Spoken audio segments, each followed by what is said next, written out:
Valhalla was not the end of war. It was the moment war followed you into death.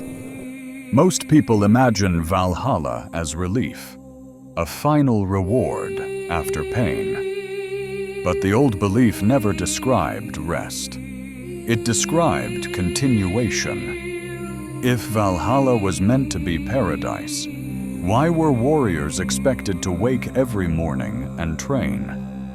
Why did the dead still carry weapons? Why was the afterlife described in routines, commands, and preparation? And why did a place meant to honor the fallen sound so much like another battlefield? To understand Valhalla, we have to stop asking what it promised and start asking what it demanded. A warrior did not dream of peace. He dreamed of usefulness. From the moment he could walk, his value was tied to readiness. Ready to fight, ready to bleed, ready to be chosen. Death was not the finish line. Death was an interview. Only those who died correctly were selected. Not for comfort, but for service. Valhalla was an army camp beyond life. The fallen were not welcomed as guests. They were received as soldiers. Every day followed the same rhythm. Training, combat, recovery, repeat, not punishment, expectation. Because Valhalla existed for one reason: preparation for a final war. A war that had not yet come.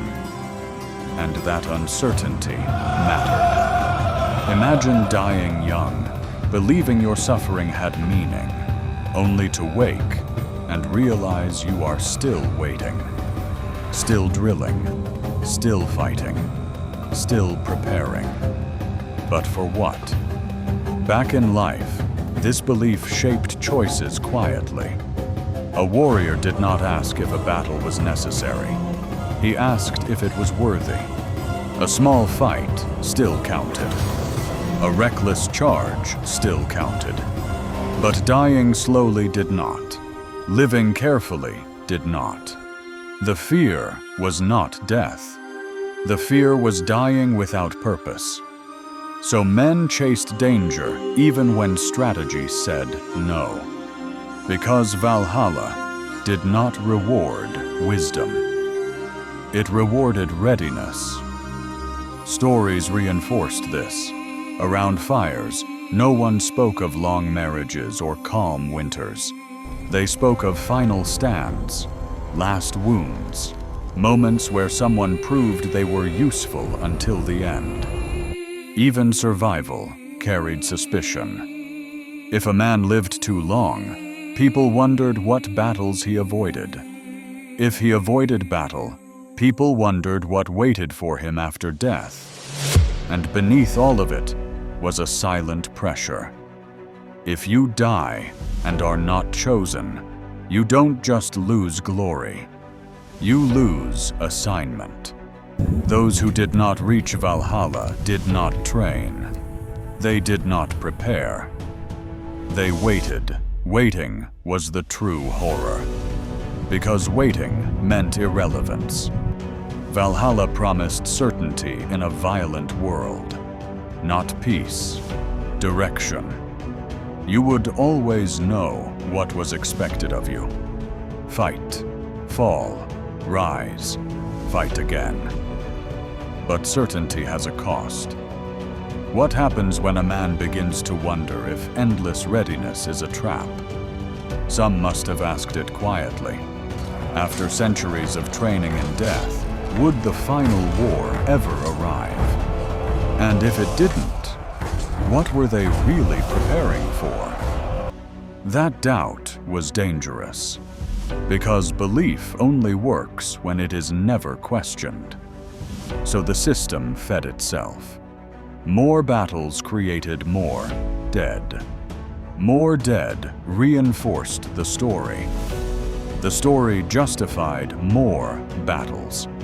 Valhalla was not cruel by design. It was efficient. It turned fear into obedience, uncertainty into discipline. Even in death, no one was allowed to rest. A belief like that reshapes everything. Life becomes training. Death becomes deployment. People stop asking what they want and start asking what they're for. Families lost sons early, not just to enemies, but to expectation. Old warriors feared peace more than wounds, because peace made them unnecessary, and a life without purpose felt more frightening than death. Valhalla gave meaning to chaos, but it also erased choice. When your afterlife is already decided, how much freedom do you really have? The weight of that belief did not disappear at death. It followed them, forever preparing, forever waiting. We like to think Valhalla belongs to the past, a brutal idea from a brutal time. But listen closely. How often do we still measure worth by productivity, by sacrifice, by usefulness? How often do we praise those who burn out instead of those who endure? Because maybe Valhalla was never about warriors. Maybe it was about systems that refuse to let people rest.